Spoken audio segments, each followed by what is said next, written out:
नमस्ते दोस्तों, स्वागत है आपका मेरे YouTube चैनल दीप क्लासेस में, जिसमें हम MHD 3 का यूनिट नंबर 3 कर रहे थे। आज की वीडियो में देखेंगे यूनिट 3 से टॉपिक नंबर 3.3, जिसमें हम चरित्र चित्रण की विधि और नारी चित्रण इस टॉपिक को डिटेल में जानेंगे। बिना देरी के स्टार्ट करते हैं अपना आज का वीडियो। प्रेमचंद अपने पात्रों का चरित्र चित्रण करने के लिए आमतौर पर 4 विधियों का प्रयोग करते हैं। यानी कि जब भी प्रेमचंद अपने किसी भी रचना के पात्र को बनाते हैं तो उसके लिए 4 तरीके की विधियां हैं जिनका प्रेमचंद अक्सर प्रयोग करते हैं। इस विधि के अनुसार जो लेखक है यानी कि प्रेमचंद है, ये स्वयं प्रस्तुत पात्र के बारे में जो है अपनी राय देते हैं। यानी कि जो भी पात्र बनाते हैं उस पर अपनी जो राय होती है या प्रेमचंद की अपने जो विचार होते हैं उसे प्रेमचंद देते हैं। उसके जीवन की कुछ घटनाओं का विवरण देते हुए उसके चरित्र के बारे में जो है अपने निष्कर्ष बताता रहता है। यानी कि प्रेमचंद जो पात्र रखते हैं वह उस पात्र की जिंदगी की कुछ घटनाओं का जो है हमें किस्सों के जरिए उसकी डिटेल देते हुए क्या करते हैं, उसके स्वभाव के बारे में अपने पाठकों को बताते हैं। यानी कि जैसे प्रेमचंद ने गोदान उपन्यास का एक पात्र ले लें, धनिया, अगर वो इसके किरदार की रचना करेंगे तो वो सबसे पहले हमें धनिया की जिंदगी की जो प्रमुख घटनाएं होगी उसे डिटेल में बताएंगे और धनिया के स्वभाव के बारे में जो है वो पाठकों को बताएंगे, जिससे पाठक उस पात्र के बारे में जो है एक विशेष प्रकार की राय बनाते हुए कथा में जो है प्रवेश करता है। इस विधि में कई बार प्रेमचंद जो है ये रो में बह जाते हैं। वर्णन करते समय प्रस्तुत संदर्भ को ध्यान में रखते हुए अतिरंजित बातें जो हैं वो लिख जाते हैं। तो यहाँ पे क्या बताया गया कि प्रेमचंद के जो पाठक हैं वो पहले से ही प्रेमचंद के रचना में जो पात्र होते हैं इनके बारे में अपनी एक सोच बनाकर उस कहानी को पढ़े, इसीलिए प्रेमचंद ऐसा करते हैं। लेकिन इन स्थिति में कई बार ऐसा होता है कि प्रेमचंद लिखते लिखते जो है रो में बह जाते हैं। यहाँ पर रो का अर्थ हुआ भावनाओं में खो जाना। यानी कि कई बार प्रेमचंद अपने पात्रों की भावनाओं में खुद खो जाते हैं और इस बात का वर्णन करते हुए प्रेमचंद क्या करते हैं, बहुत ज़्यादा बढ़ा चढ़ाकर या फिर ज़रूरत से ज़्यादा बातें जो हैं वो लिख देते हैं। कई बार ऐसी बातें भी लिख जाते हैं जिनका किसी पात्र के भावी विकास से जो है कोई संबंध नहीं होता। भूमिका बांधते समय परिस्थितियों का अतिरंजित वर्णन करते हुए वह ऐसी अनेक खटकने वाली बातें भी जो है कह जाते हैं जो कोई भी कला सजग रचनाकार जो है नहीं लिखता। यानी कि जो प्रेमचंद है ये भावुक होकर क्या करते हैं, कई बार उन बातों को भी लिख देते हैं जिनका उस पात्र के आने वाले जो स्वभाव से जो है उसका कोई लेना देना ही ना हो। जब वो कहानी की भूमिका बांधते हैं यानी कि शुरुआत का जो माहौल बनाते हैं अपनी रचना की कहानी का, तब हालातों का इतना बड़ा चढ़ाकर वर्णन कर देते हैं प्रेमचंद कि कुछ बातें पढ़ने में जो है अजीब सी लगती है। जो कोई भी कला सजग रचनाकार है यानी कि अपनी कला के प्रति बहुत ज़्यादा सावधान रहने वाला जो राइटर है वो आम तौर पर जो है इस तरीके का नहीं लिखता। उदाहरण के लिए जुनिया के चरित्र के इन प्रकरणों को जो है लिया जा सकता है। अब यहाँ पे एक एग्जाम्पल दिया है जिसमें वो गोदान के एक पात्र है जुनिया, इसके बारे में बता रहे हैं। अब वो आगे है, गोबर जो है ये जुनिया के प्रारंभिक मिलन के अवसर पर जो है उन्होंने लिखा है। वह विधवा है, उसके नारित्व के द्वार पर पहले उसका पति रक्षक बना बैठा रहता था और वह जो है निश्चिंत थी। अब उस द्वार पर कोई रक्षक ना था, इसीलिए वह उस द्वार को जो है सदैव बंद रखती है। अब क्या हुआ, यहाँ पे बताया कि जो गोबर था और जो दुनिया थी, गोबर और जुनिया का प्रारंभिक मिलन यानी कि इनकी जो पहली मुलाकात होती है उसके बारे में बताया। तब इस मौके पर प्रेमचंद ने क्या किया, खुद सबके सामने आकर जुनिया के लिए कुछ लिखा था। अब प्रेमचंद ये लिख रहे हैं कि जो जुनिया है ये विधवा है। प्रेमचंद ने लिखा है कि जुनिया के नारित्व के द्वार यानी कि जुनिया की लाज और इसका जो सम्मान है, इनके दरवाजे पर पहले क्या था, इनका पति एक रक्षक था। यानी कि जुनिया की लाज और सम्मान की रक्षा कौन करता था, पहले जुनिया का पति। इसीलिए जुनिया जो थी वो बिल्कुल चिंता मुक्त थी। लेकिन पति के मर जाने के बाद क्या हुआ, अब वहां पर कोई भी रखवाला नहीं बचा। इसीलिए जुनिया क्या करती है, वो अपने समाज के इस दरवाजे को हमेशा के लिए बंद कर देती है। आगे देखो, कभी कभी घर के सूनेपन से उकताकर वह द्वार खोलती है, पर किसी को आते देखकर जो है भयभीत होकर दोनों पट भेड़ लेती है। यहाँ पे आगे प्रेमचंद ने कहा कि जो जुनिया है वो कभी कभी क्या करती है, जब वो घर के अकेलेपन से बहुत ज़्यादा बोर हो जाती है या परेशान हो जाती है, तो वो क्या करती है, थोड़ा सा दरवाज़ा खोलती है। जो किसी अजनबी को अपनी तरफ जैसे ही वो आते हुए देखती है, तो जुनिया डर कर तुरंत ही क्या करती है, उस दरवाजे को बंद कर देती है। तो ये सब प्रेमचंद ने जो है जुनिया के बारे में लिखा।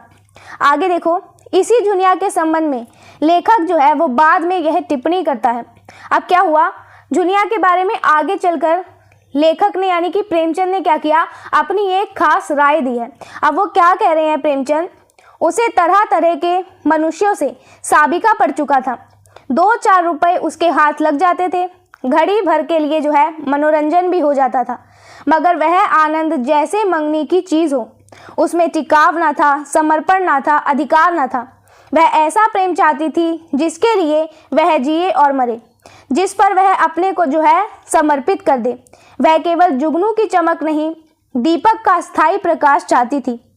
वह एक ग्रस्त की बालिका थी जिसके गृहिणीत्व को जो है रसिकों की लगावट बाजियों ने जो है कुचल नहीं पाया था।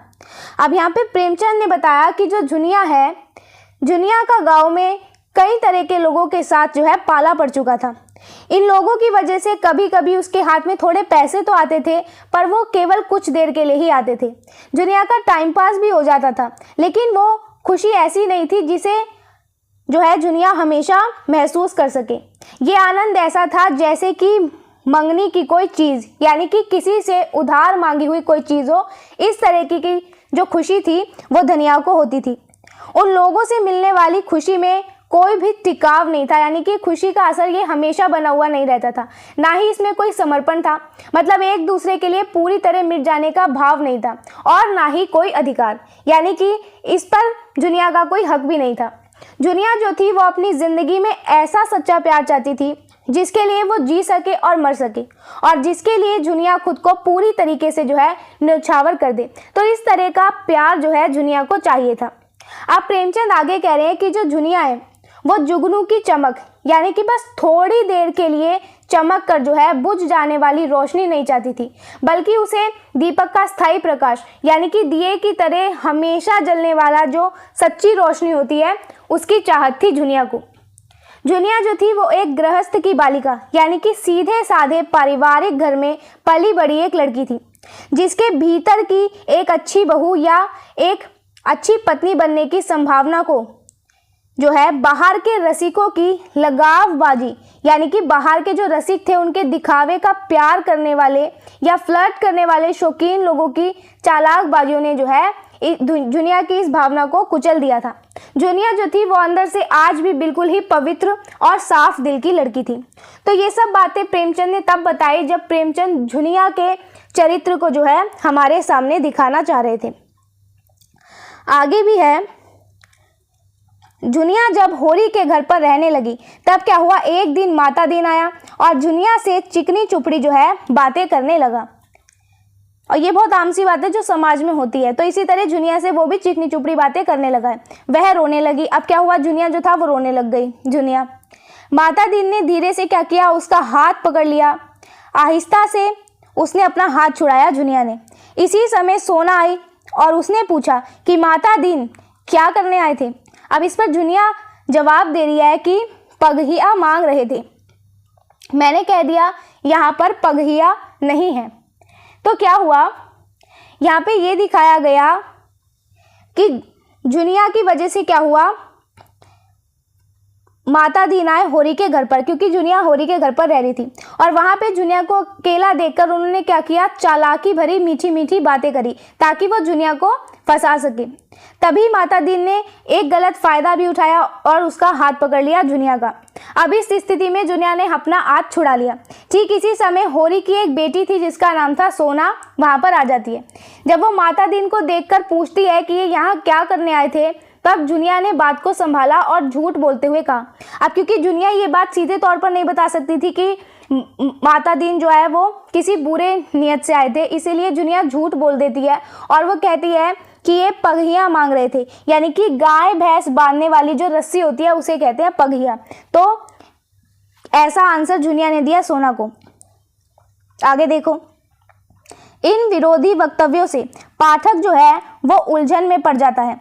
ऐसे अवसर पर वह प्रस्तुत प्रकरण को सत्य मानकर पिछली राय परिवर्तित करता चलता है। कई बार कोई पात्र ऐसा व्यवहार कर देता है जिससे लेखक का वक्तव्य जो है वो निरर्थक ही नहीं मिथ्या प्रमाणित हो जाता है, परंतु प्रेमचंद इस और विशेष ध्यान नहीं देते।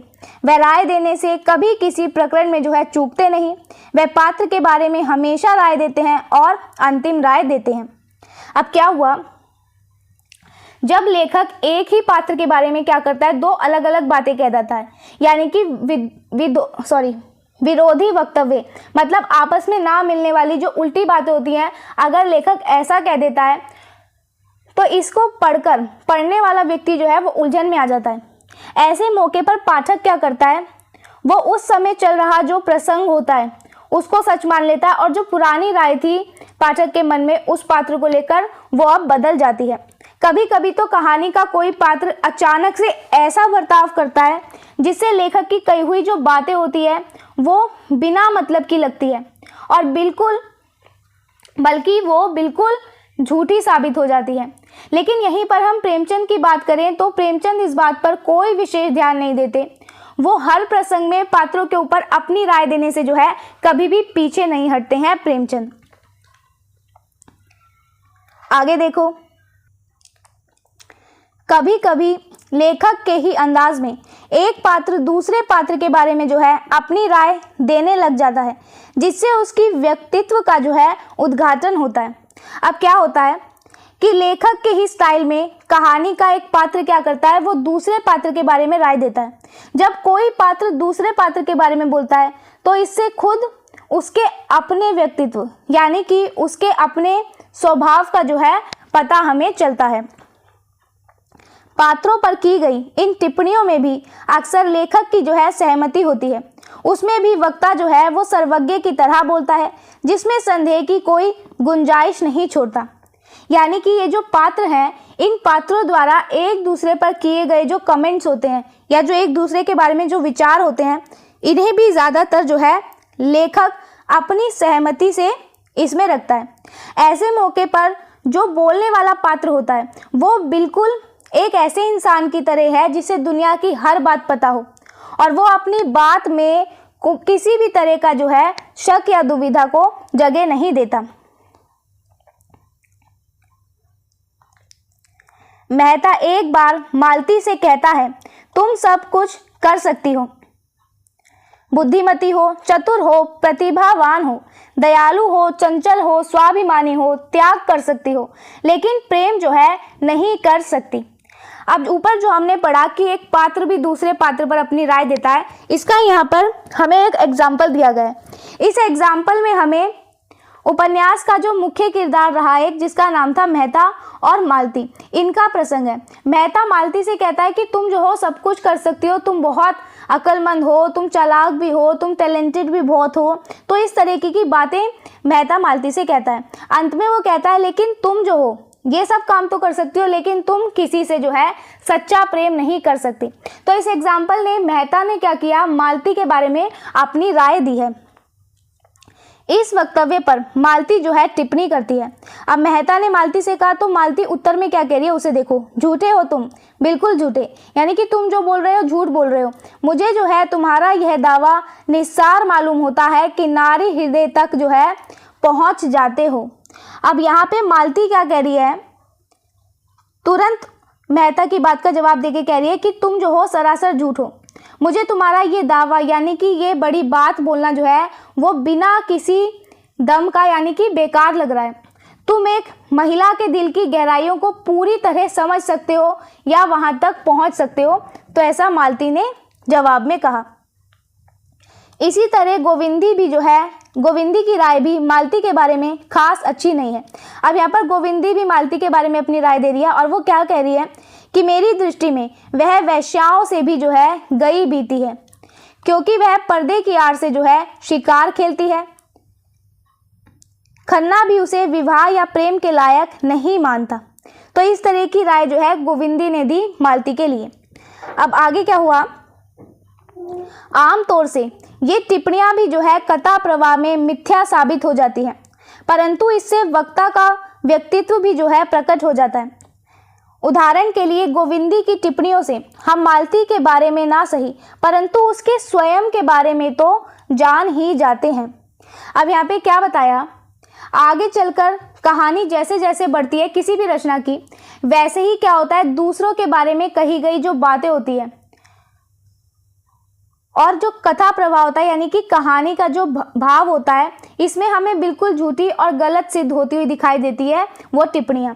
लेकिन इससे एक फ़ायदा ये होता है कि जो इंसान बोल रहा है उसके स्वभाव और उसकी सोच से उसका खुद का व्यक्तित्व पता लग जाता है। जैसे गोविंदी मालती के बारे में जो भी बातें करती है उससे मालती का पता चले ना चले, लेकिन खुद गोविंदी का स्वभाव कैसा था, गोविंदी के स्वभाव का सच जो था वो हमारे सामने आ जाता है। अब गोविंदी कौन है वो बताया गया कि जो गोविंदी है वो खन्ना की पत्नी है, जिसे उपन्यास के आरंभ में लेखक ने क्या किया, कामिनी खन्ना कहकर परिचित कराया है। यानी कि गोविंदी का जो असली नाम प्रेमचंद ने बताया वो था कामिनी खन्ना। उसके मन में मालती के प्रति जो है वो पराजित मन की ईर्ष्या भरी हुई है, यानी कि एक हारे हुए दिल की जो जलन होती है उससे भरी हुई है। जब भी उसके सामने मालती आती या मालती का जिक्र आता तो उसे जो है ठेस लगती थी, गोविंदी को इसे दर्द होता था और इसकी ईर्ष्या कुत्सा जो थी ये कुत्सा के रूप में फूट पड़ती थी। उसे शक है कि मालती जो है उसके पति के पीछे पड़ी हुई है या फिर खन्ना मालती से जितना प्रेम करते हैं उतना ही जो है उसको धुतकारते हैं। तो ये सब बताया गया गोविंदी को इंट्रोड्यूस करते हुए। जबकि उपन्यास के पहले दृश्य से ही ये स्पष्ट हो जाता है कि खन्ना भले ही मालती के आगे पीछे घूम रहा हो, मालती जो है ये मेहता के प्रति ही आकर्षित है और मेहता इस सब से जो है निर्लिप्त है। तो ये सब बातें जो है हमने जानी। आगे है, गोदान के जो पात्र हैं कई बार अपने बारे में वक्तव्य देकर भी जो है अपने चरित्र को उद्घाटित करते हैं। इसमें भी वह पात्र सर्वज्ञ की तरह अंतिम राय देता है और किसी तरह की कोई जो है गुंजाइश नहीं छोड़ता। यानी कि गोदान के जो पात्र हैं ये सिर्फ दूसरों के बारे में ही नहीं बोलते, बल्कि कई बार वो खुद अपने बारे में भी जो है राय देते हैं।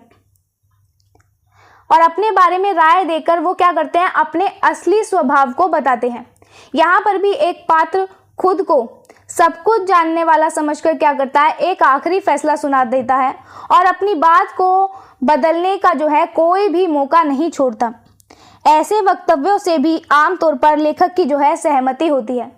तो जब भी कोई पात्र क्या करता है, खुद के बारे में इतनी बड़ी बात बोलता है, तो आमतौर पर उस बात के पीछे लेखक प्रेमचंद क्या करते हैं, अपनी खुद की रजामंदी भी दर्शाते हैं।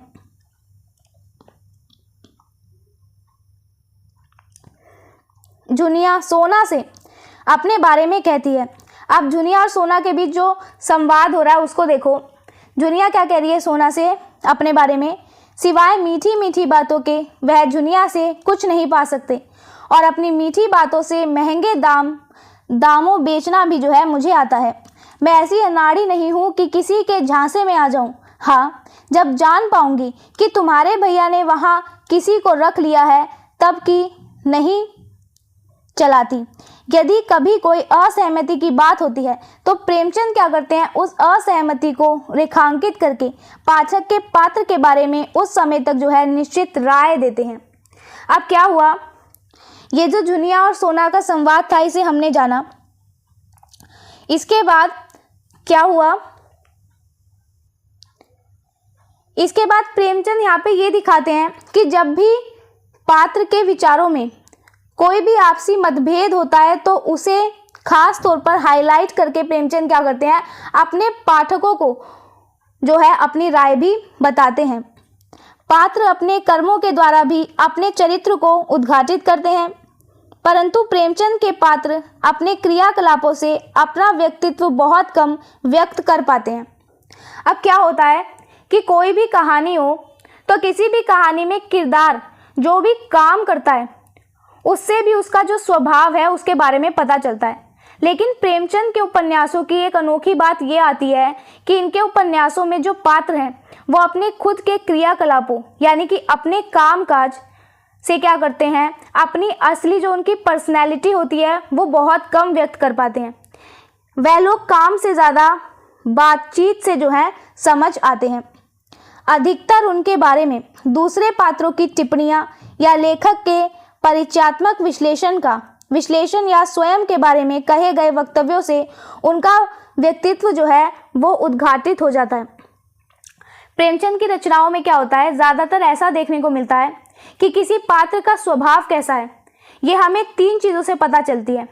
एक तो उस पर किसी दूसरे पात्र ने अगर कोई टिप्पणी करी हो तो उससे पता चल जाएगा, या फिर लेखक ने खुद शुरुआत में उसका एक परिचय दिया हो इससे पता लग जाएगा, या फिर उस पात्र ने खुद अपने बारे में कुछ बातें कही हो इससे पता चलेगा। तो ये 3 तरीके ही हैं जिससे प्रेमचंद की रचनाओं में हमें पात्रों के स्वभाव के बारे में पता चलता है। पात्र के कर्म तो उन निष्कर्षों की पुष्टि के लिए दिए गए उदाहरण के समान होते हैं, उनका स्वतंत्र महत्व बहुत कम होता है। आज के पाठक को यह आरोपित रचना पद्धति जो है खटकती है, परंतु प्रेमचंद इन चारों पद्धतियों का प्रसंगानुसार उपयोग करके थोड़ा बहुत घटा बढ़ाकर जो है चरित्र का ढांचा निर्मित कर देते हैं। अब क्या हुआ, यहाँ पे ये बताया गया कि पात्र जो काम करता है वो तो बस लेखक की कही हुई बात को सच साबित करने के लिए एक उदाहरण जैसा होता है। उन कामों का अपना कोई भी महत्व नहीं होता। ये सिर्फ लेखक के निष्कर्षों की पुष्टि यानी कि लेखक के नतीजों को सही साबित करने के लिए बताया जाता है। अगर आज के समय में पाठक इस तरीके से देखेगा तो उन्हें ये जो तरीका है लेखक द्वारा पात्रों पर अपनी सोच को ज़बरदस्ती थोपने का जो तरीका है ये पाठकों को अजीब सा लगेगा। लेकिन प्रेमचंद क्या करते हैं, ये अपने समय की इन चारों पद्धतियों का कहानी की ज़रूरत के हिसाब से बहुत सुंदर इस्तेमाल करते हैं। पात्रों को थोड़ा घटा बढ़ाकर उनका पूरा कैरेक्टर स्केच जो है प्रेमचंद पाठकों के सामने रखते हैं।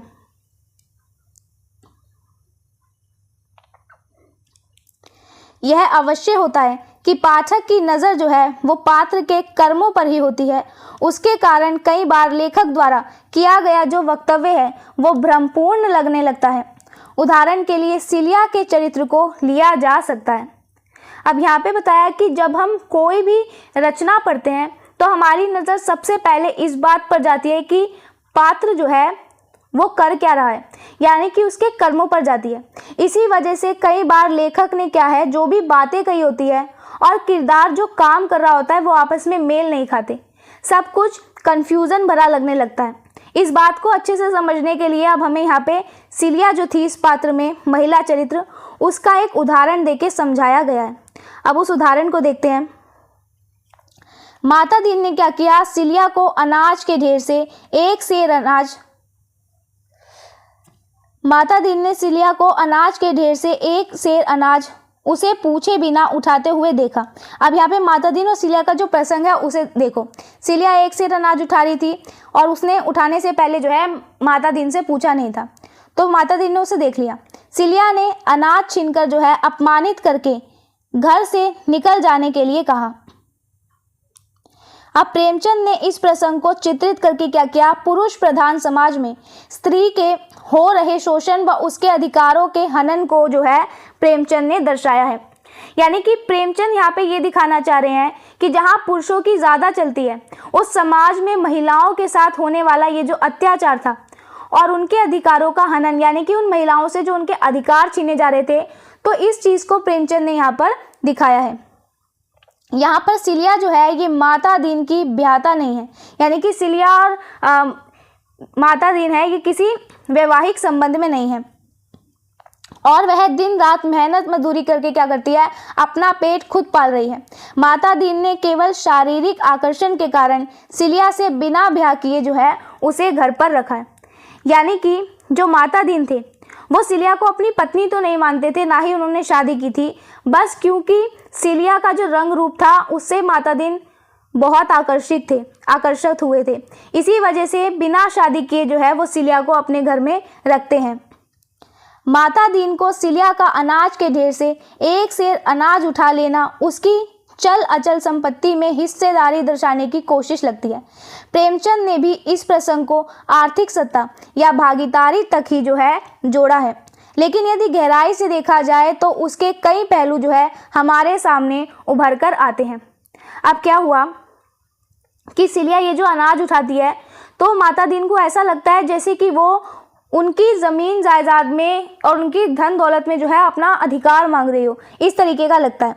तो प्रेमचंद ने ये जो हमें ये प्रसंग दिखाया, इस बात को केवल आर्थिक सत्ता यानी कि पैसों के अधिकार या काम में भागीदारी से जोड़कर जो है हमने देखा है। लेकिन अगर हम इस बात को गहराई से समझेंगे तो इसमें कई तरीके के जो है हमें अलग अलग पहलू दिखाई देते हैं। आगे देखो, सिलिया का जो है निम्न जाति में होना उसके जीवन की त्रासदी का सबसे अहम पहलू था। तो जो सिलिया जो थी ये निम्न जाति की थी। माता दीन का बिना विवाह किए ही सिलिया के साथ जो है शारीरिक संबंध जोड़ना, उससे दिन रात मेहनत करवाना और अपने ब्राह्मणत्व को बचाने के जो है झूठे प्रयास में सिलिया द्वारा पकाया भोजन न खाना, तो ये सब माता दीन जो है सिलिया के साथ इस तरीके से रहते थे। तो ये सब जो था ये उच्च वर्णीय समुदाय द्वारा अछूतों के साथ किए जाने वाले व्यवहार का ही हिस्सा था।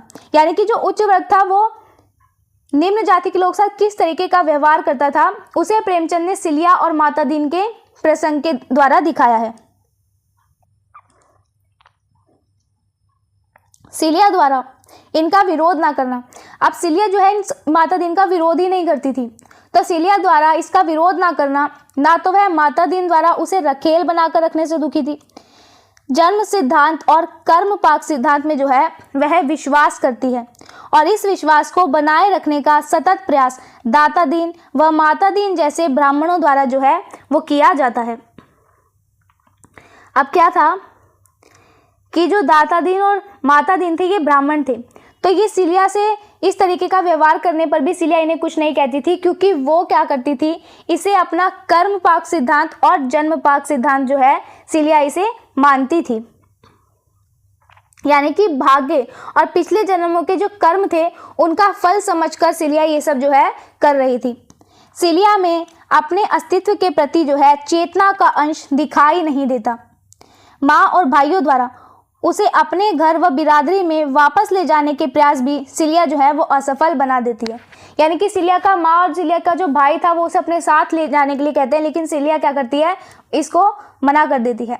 माता दीन के प्रति अटूट प्रेम होने का भी यह कोई संकेत नहीं मिलता, ना ही उससे विवाह करके सम्मान पूर्वक पत्नी का दर्जा देने का कोई आश्वासन माता दीन की ओर से जो है उसे मिलता है। तो इस तरह की कोई बात नहीं थी, बल्कि माता दीन का आंखें निकालकर कहना, नहीं तुझे कोई अख्तियार नहीं है, काम करती है खाती है, जा तू चाहे कि खा भी लुटा भी तो यहाँ ना होगा, अगर तुझे यहाँ ना पड़ता हो कहीं और जाकर काम कर, मजदूरों की कमी नहीं है, सेंत में नहीं लेते, खाना कपड़ा देते हैं। तो इस तरह की बातें जो है माता दीन सिलिया को सुनाते हैं।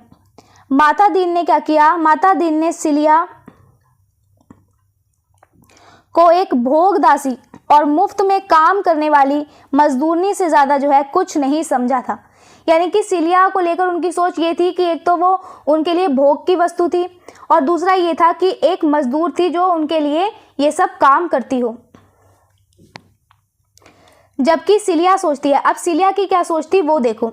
सिलिया ये सोचती है कि अब उनके लिए दूसरा कौन सा छोर है, वह भ्याता ना होकर भी जो है संस्कार में और व्यवहार में और मनोभावना में भ्याता थी, और अब माता दीन चाहे उसे मारे या काटे उसे दूसरा आश्रय नहीं है। दूसरा अवलंबन नहीं है। तो ये राय थी सिलिया की माता दीन को लेकर कि माता दीन जो है अब इसको कैसे भी रखे, उसमें इसे कोई भी दिक्कत नहीं थी।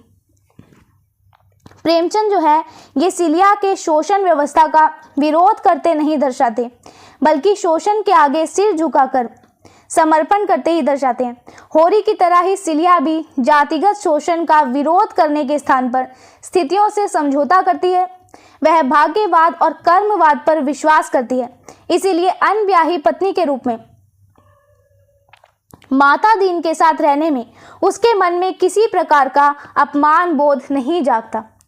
यानी जो प्रेमचंद थे उन्होंने इस उपन्यास में सिलिया को इस अत्याचारी शोषण व्यवस्था का विरोध करते हुए कहीं भी नहीं दिखाया, बल्कि सिलिया जो है वो इस अत्याचार के आगे अपना समर्पण कर देती है। जैसे इस उपन्यास में जो मुख्य पात्र होरी था उसको दिखाया, होरी क्या करता था, वो भी चुपचाप सब कुछ सहता था। ठीक होरी की तरह सिलिया भी अपनी जाति के आधार पर होने वाला जो जातिगत शोषण था उसके खिलाफ कोई भी आवाज नहीं उठाती। वो सब कुछ अपनी किस्मत और भरोसे पर छोड़ देती है और कर्मवाद पर इतना अंधविश्वास करती थी सिलिया कि बिना शादी के भी वो माता दीन के साथ एक नौकरानी की तरह रहने को जो है अपना अपमान समझती ही नहीं थी। प्रेमचंद की टिप्पणी है, सिलिया सोच रही थी अब उसके लिए दूसरा कौन सा छोर है। वह भ्याता न होकर भी संस्कार में और व्यवहार में और मनोभावना में भ्याता थी, और अब माता दीन चाहे उसे मारे या काटे, उसे दूसरा आश्रय नहीं, दूसरा अवलंबन नहीं। अब यहाँ पे प्रेमचंद जो है ये फिर से सिलिया के बारे में एक राय दे रहे हैं। प्रेमचंद बताते हैं कि सिलिया मन ही मन ये सोचती है कि अब उसके लिए इस पूरी दुनिया में जो है कोई भी ठिकाना है ही नहीं। भले ही कानूनी तौर पर उसकी शादी नहीं हो, पर वो अपने संस्कार और अपने व्यवहार, साथ ही अपने मनोभावना यानी कि अपने मन की सच्ची भावना से जो है माता दीन को अपना पति मानती थी। अब माता दीन उसके साथ चाहे कितना ही बुरा व्यवहार करे, उसके पास कोई दूसरा रास्ता ही नहीं था ये सब सहने के अलावा।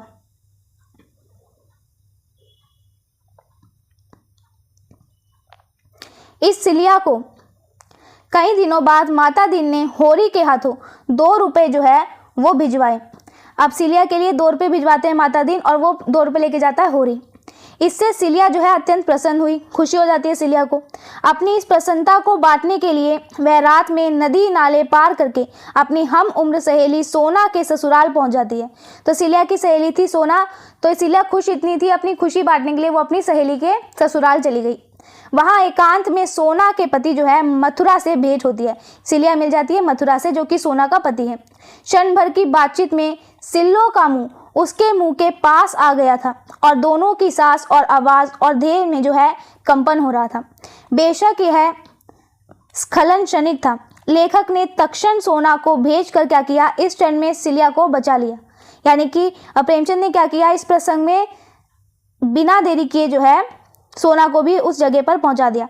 परंतु इस क्षण की नाजुक बेला में सिलिया के चरित्र की गति जो है वो उद्घाटित हो गई।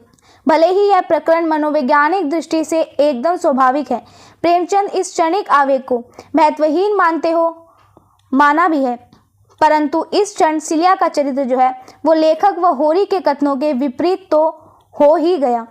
अब ये जो हमने प्रसंग देखा सिलिया और होरी की, सिलिया और सोना के पति का, अब इसमें यहाँ पे दिखाया गया कि बेशक दोनों के बीच ये जो प्रसंग आया ये कुछ पलों का ही था, लेकिन प्रेमचंद ने समझदारी दिखाते हुए क्या किया, वहां पर सोना को भेज दिया। सिलिया को कोई गलत कदम उठाने से यहाँ पे प्रेमचंद ने बचाया है। और भले ही ये प्रसंग यहीं पर रुक गया हो, लेकिन फिर भी उनके मन की जो असली कमजोरी या जो इच्छा थी वो हमारे सामने प्रेमचंद ने साफ खुलकर जो है हमें दिखाई है। और ये जो प्रकरण था ये भले ही इंसानी मन के विज्ञान से बिल्कुल ठीक हो, लेकिन जब हम सिलिया के चरित्र को देखते हैं या होरी के चरित्र को देखते हैं तो इन चरित्रों के हिसाब से ये प्रसंग हमें जो है थोड़ा विपरीत दिखाई देता है। तो इस तरीके से हमारा ये जो टॉपिक था ये यहीं पर कंप्लीट हुआ। मिलते हैं अपने नेक्स्ट वीडियो में, जिसमें नेक्स्ट टॉपिक देखेंगे गोदान में प्रस्तुत किसान नारी पात्र। तब तक के लिए वीडियो पसंद आया हो तो वीडियो को लाइक एंड शेयर ज़रूर करें, चैनल को सब्सक्राइब करना ना भूलें। मिलते हैं अपने नेक्स्ट वीडियो में, तब तक के लिए थैंक यू।